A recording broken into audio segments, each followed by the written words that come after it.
beberapa laporan yang kita dapat, pergerakan warga asing ini, 6 buah bas ini yang dipercayai akan didaftarkan melalui suatu syndicate untuk menjadikan mereka sebagai warga negara Malaysia. Dan bermula daripada Masjid Putrajaya, 6 buah bas ini telah dikesan dan menghilangkan diri dan dimaklumkan telah berpindah ke kawasan pinggiran Putrajaya. Kemudian kita mengesan bas tersebut dan didapati menurunkan penumpang di sebuah pusat latihan di Astana Dugang di kampung Desa Putra Sepang berdekatan dengan PICC Putrajaya. Saksi telah melihat ada pergerakan kenderaan yang menjadi pengawal, iaitu Proton Exora hitam. Kemudian bas berkenaan dengan jelas dapat dilihat di luar pusat latihan tersebut. Beberapa pimpinan setempat, iaitu ahli majlis Perbandaran Sepang, telah masuk ke tempat latihan untuk bertanya dan melihat keadaan di dalam. Dan memang disahkan hampir kesemua penumpang-penumpang bas itu adalah warga negara Indonesia dan Bangladesh yang terdiri daripada lelaki dan perempuan dewasa.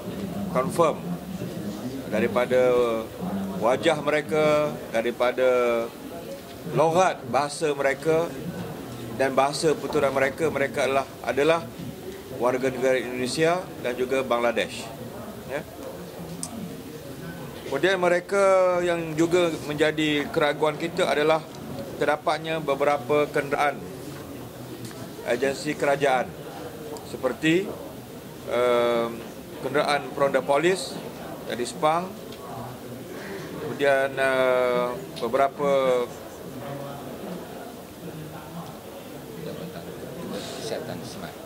Jabatan Kesihatan daripada Senai, Johor, yang juga kelihatan beberapa pegawai yang dilihat dan disyaki membantu pergerakan warga negara asing ini. Apa yang saya nak sebut di sini adalah wakil-wakil daripada Pakatan Rakyat yang akan berucap pada hari ini akan membawa isu ini dalam Parlimen dan meminta kepada suatu penjelasan yang konkret daripada beberapa kementerian yang bertanggungjawab, khususnya Kementerian Dalam Negeri, untuk memberikan satu jawapan semalam. Beberapa bulan ini PAS telah membawa isu pendaftaran warga negara asing ini dan kemudian memasukkan nama mereka dalam daftar pemilih sebagai satu isu yang sangat penting, dan ianya bukan suatu andaian, bukan satu rekaan, tetapi telah pun kita buktikan dengan pendedahan sebelum daripada ini, terutama daripada Lajnah Mobilisasi dan Demokrasi di bawah Suhaizan Kayat dan Saudara Adra Musa sebagai timbalannya. Dan semalam kita telah dapat hampir membuktikan tentang perkara ini.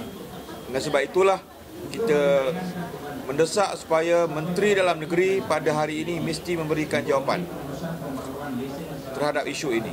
Apa sebenarnya yang berlaku di resort ini dan kenapakah ada 6 buah bas yang datang dari Johor ini yang boleh kita sahkan di dalamnya adalah merupakan warga negara Indonesia dan Bangladesh. Tak ada